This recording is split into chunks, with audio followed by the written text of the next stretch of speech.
Welcome my BODYMORPH tribe, Coach Ads here. Today I want to talk to you about the importance of tracking your macros and how to do it easily with MyFitnessPal. So we all have busy lives and it can be challenging to stick to a healthy lifestyle.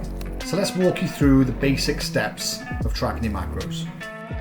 First, download MyFitnessPal on your smartphone or computer.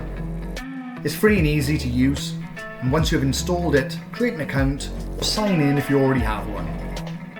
Next, open your account and navigate to the food section. This will give you a list of all of the foods consumed each day. You can add the foods manually or import them from your grocery store.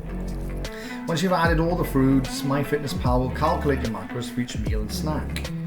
This includes the macronutrients such as protein, carbs and fats. You can also customize your macros based on your fitness goals.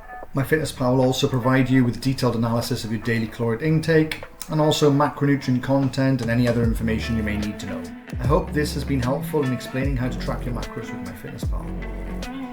Remember, tracking your macros is just the beginning. It's important to focus on a healthy diet and lifestyle overall. So get out there and start tracking your macros today. Thanks for watching. I'll see you in the next video. Coach Ads over and out. Peace.